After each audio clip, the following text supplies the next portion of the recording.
We're the one-stop bids, and we're gonna be going over merfolk versus goblin. Yeah.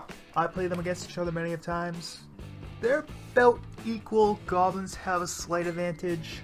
The professor said they're pretty balanced. I haven't played them too much. I've always used goblins, and I've always won as well. So there could be a problem there, but it wasn't a big advantage, but it was just slightly faster. So the other reason to buy this is there's a stupid value in here. For $20 MSRP anywhere, you can buy these. If you buy the singles involved in this, it's going to cost you $60. Stop texting me, Mom! You get your 2 deck boxes that can hold sleeve cards. Everyone's freaking out about that. Because it's about time to do it. Boxes! Woo! I love the box! You get your little poster thing that tells you about like how to run the deck and what comes in the deck. Information pamphlet. You get your how to play Magic quick reference guide. Yeah! Don't tell me how to play Magic. You get 2 random dice. Now on the back of the box they show red and blue. I've opened 4 of these now. I have yet to get red and blue. You got red and white, red and green, green and white. Yeah. Blue and red. No. No, I haven't got blue yet. Okay. So, he's gonna go over those are not dinosaurs. I'm gonna go over goblins. Should probably go over him first. So, here's your main leader, and I think the main value of this box. Goblin Instigator. So he's this little annoying double strike guy, and when he deals damage, yeah, you can read the rest. Good. It was originally printed in original Innistrad, original Zendikar. It's a great card. We gotta review one little thing for you. See this little set symbol here? How it's supposed to look like an axe and something else? Trident. An axe and a trident. It totally looks like Blinky the Mario Squid. Or Bloopy.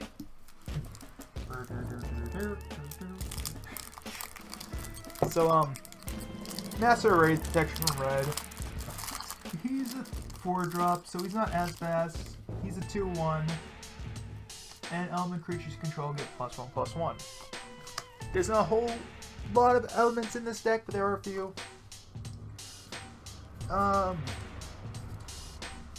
Master of the Purge Trident. He's just a lord. Make all your merfolk bigger.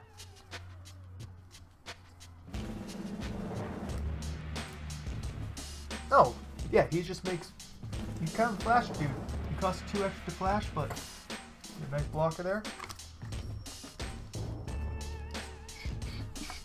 This dude fun. He taps red mana. Or red creatures. I forget what he does. Red creatures. Which is fun against the goblins, just to slow them down a bit.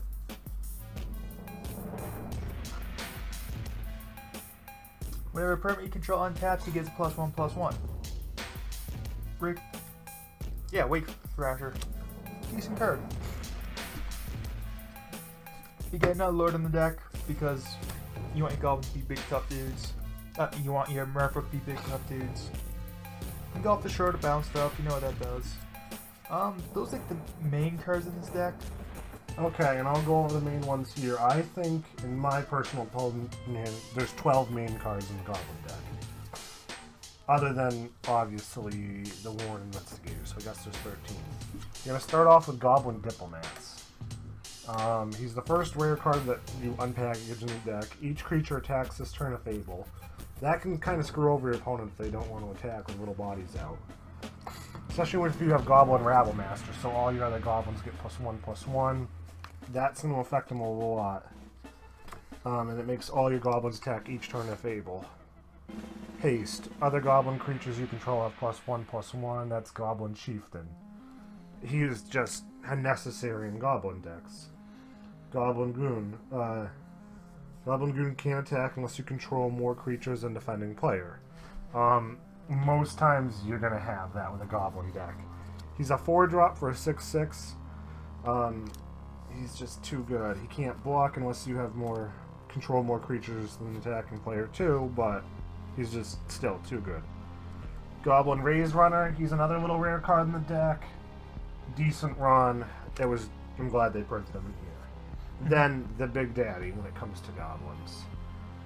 Cranko Mob Boss. He's so much fun. Tap him. You get a 1/1 goblin from that, where X is the number of goblins you control. Just keep tapping. You're gonna get an army. Very fast. Then you got your 2 little artifact cards. They're both rares. Both very useful in the deck. So it's just a lot of value. Then you get your last rare. Relentless Assault. You go all in with like the Goblin Goon or something, having everyone swing.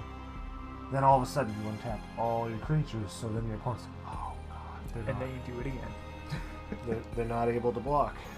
Oh, you get an industrial combat.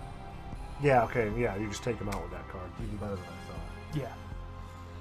You got your Goblin Grenade. It's a little uncommon. It's just too good not to run. Let's go over this. It's a Goblin staple. As an additional cost to cast Goblin Grenades, sacrifice the Goblin. Oh no, I lost one of the 1/1 tokens that Cranko made. Deals 5 damage to target creature or player. Just hit them in the face. Taking out a quarter of their health, and you lost a 1/1. They're just going to be weeping.